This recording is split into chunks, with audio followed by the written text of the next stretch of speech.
Hello guys, maulan ngayon dito sa amin. Tapos mag tanghali na.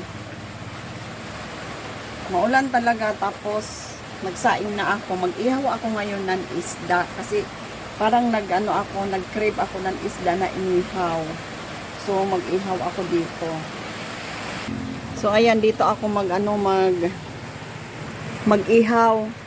Ayan, maulan talaga oh.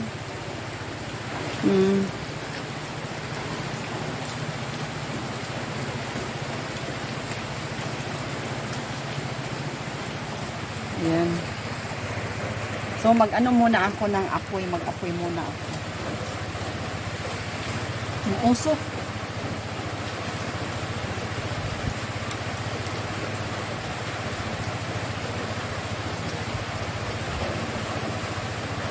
Dapat kanina pa ako uling.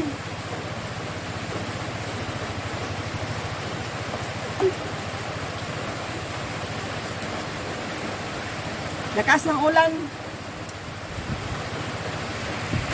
Ang ulan.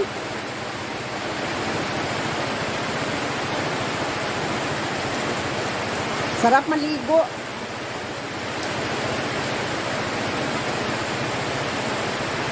Sarap maligo. Lakas ng ulan talaga.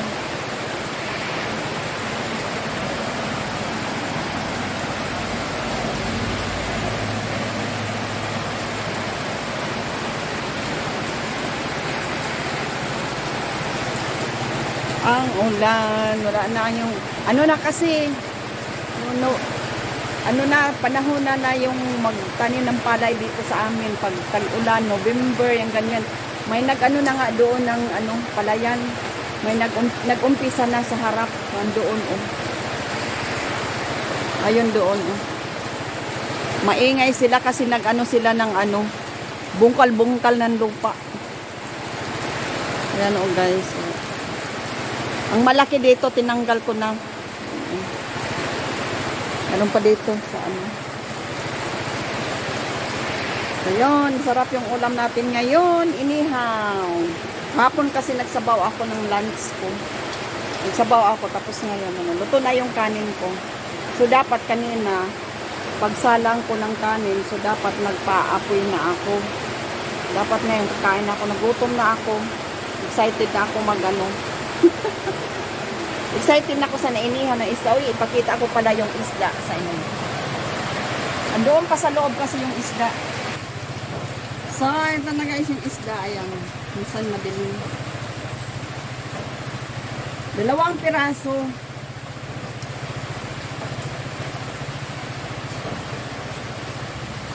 Kasi pag hindi ko maubos sa asog. Maapoy na.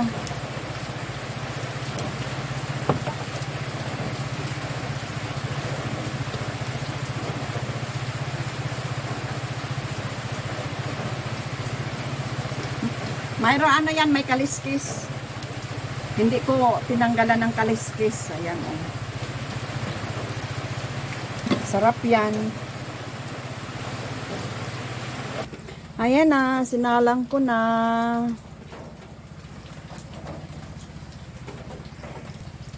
Sinalang ko na. So, ayan na guys. Balik ta rin natin. Oo. Na siya. Ang taba niya, mataba siya kasi may yung naghulog-hulog yung niya. Nagtulo-tulo.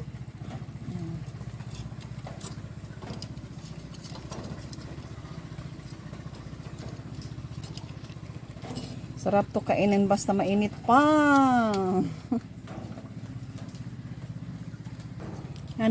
Liwanag naman yung panahon. Ambon na lang, ambon. Kanina, patak talaga na siya. Ngayon, nag-ambon-ambon pa. Ayun, oh. Takot ako yung niyog na yan. Ito. Takot ako niyan. Kasi sa kabila, mayroon yung isa dyan, katabi niya, inatumba na. Buti hindi pumunta dito sa bahay ko. Yan naman yung isa, ang direction niya ay dito. Kinausap ko na yung may-ari. Ay yung nagbabantay dyan. Sabi tinawagan daw niya yung ano, yung amo niya, yung may-ari. Kasi gusto ko ipatumba. Sabi ko, tumbahin na lang yan kasi hindi natin, malay natin. Diyos ko, magka-problema pa. Magka-problema pa ako. Kaya yan. O yan guys, ang taba niya. Kasi parang ano siya, yung parang pork. Ang taba niya. Parang pork sa na may taba na nahuhulog. Nag-ano yung isda. Sarap kaya nito kasi pues, kanina may nagdala na naman sa akin. Sabi ko, bukas wag ka nang magdala dito muna kasi kulang isang kakain. Nilalagay ko sa ref pero hindi ko kinaliskisan. Hindi ko tinanggal yung kaliskis kasi masarap ito iihaw pag mayroong kaliskis. Para hindi maano. Kasi pag gusto ko mag-ihaw naman, so i-defrost ko lang yung ano, kuha lang ako doon. Ano, 6 na piraso is 100. Ganito. Ayan. So, yun guys, makakain na tayo ng inihaw. So, yun lang guys, yung ano ko ngayon, yung vlog for today. December 10 ngayon. So, yun, maraming salamat sa ano nyo. Bihira lang ako nakapag-upload kasi yun na nga, busy tayo sa ano, yung minsan din nag-ano din ako sa ano sa Facebook page ko. Ano, yung Buhay Lola. Doon ako minsan nag-upload kasi diretso na. Minsan nag-live ako. So, yun, maraming salamat at bye-bye. Merry Christmas sa inyong lahat. Have a good day. Have a good night.